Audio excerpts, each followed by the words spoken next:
नमस्कार दोस्तों, स्वागत है आपका सोनू वीड स्पिरिचुअल चैनल में। दोस्तों, नवरात्रि प्रारंभ होने वाली है। नवरात्रि में महालक्ष्मी, महासरस्वती और महाकाली, ये तीनों माताएं अपने 9 रूपों में आती हैं और नवरात्रि में अपने 9 रूपों का दर्शन देती है। नवरात्रि के प्रथम दिवस माता शैलपुत्री का होता है। शैलपुत्री माता के बारे में मैं आपको कुछ थोड़ा सा बताता हूँ। शैलपुत्री देवी 9 दुर्गा के रूपों में सबसे पहले स्वरूप की जानी जाती है। ये ही 9 दुर्गा में प्रथम दुर्गा है। पर्वतराज हिमालय के घर पुत्री के रूप में उत्पन्न होने के कारण इनका नाम शैलपुत्री पड़ा। नवरात्र पूजन में प्रथम दिवस इन्हीं की पूजा और उपासना की जाती है। इस प्रथम दिन उपासना में योगी अपने मन को मूलाधार चक्र में स्थित करते हैं। यहीं से उनकी योग साधना प्रारंभ होता है। ये माता शैलपुत्री का श्लोक है। वंदे वंचित लाभाय चंद्रार्ध कृत शेखरम वृषारूढ़ाम शूलधाराम शैलपुत्रीम यशस्विनीम। ये माता का श्लोक है। इस श्लोक को आप जप सकते हैं। माता के दाहिने हाथ में त्रिशूल और बाएं हाथ में कमल पुष्प सुशोभित होती हैं। अपने पूर्व जन्म में ये प्रजापति दक्ष की कन्या के रूप में उत्पन्न हुई थी। तब इनका नाम सती था। इनका विवाह भगवान शंकर जी से हुआ था।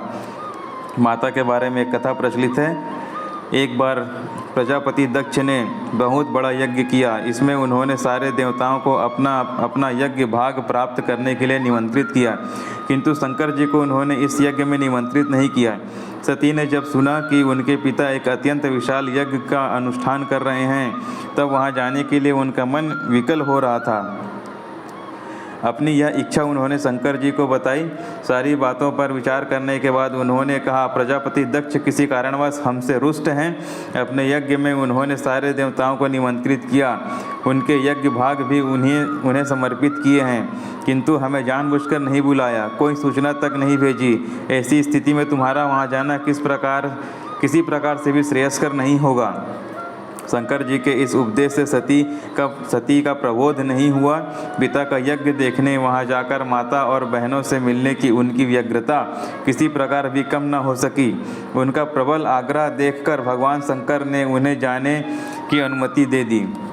सती ने अपने पिता के घर पहुंचकर देखा कि कोई भी उनसे आदर और प्रेम से बातचीत नहीं कर रहा है। सारे लोग मुँह फेरे हुए हैं। केवल उनकी माता ने स्नेह से उन्हें गले लगाया। बहनों की तो बातों में व्यंग्य और उपहास के भाव भरे हुए थे।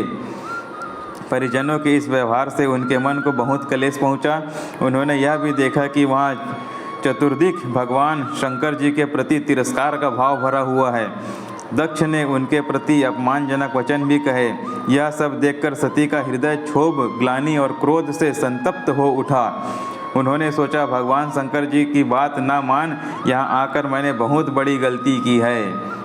वे अपने पति भगवान शंकर के इस अपमान को सह न सकी। उन्होंने अपने उस रूप को तत्क्षण वहीं योगाग्नि द्वारा जलाकर भस्म कर दिया। वज्रपात के समान इस दारुण दुख घटना को सुनकर शंकर जी ने क्रोध से अपने गणों को भेजकर दक्ष के उस यज्ञ का पूर्णतः विध्वंस करा दिया। सती ने योगाग्नि द्वारा अपने शरीर को भस्म कर अगले जन्म में शैलराज हिमालय की पुत्री के रूप में जन्म लिया।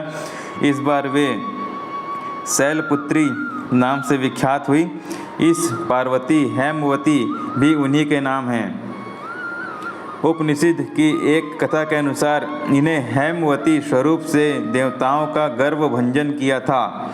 शैलपुत्री देवी का विवाह भी शंकर से ही हुआ। पूर्व जन्म की भांति इस जन्म में भी वे शिव जी की अर्धांगिनी बनी। 9 दुर्गाओं में प्रथम शैलपुत्री दुर्गा का महत्व और शक्तियाँ अनंत हैं। ये थी माता शैलपुत्री के बारे में छोटी सी जानकारी। यदि आपको यह वीडियो अच्छा लगा हो तो इस वीडियो को लाइक कीजिए, चैनल को सब्सक्राइब कीजिए और ज़्यादा से ज़्यादा शेयर कीजिए। धन्यवाद। जय माता दी।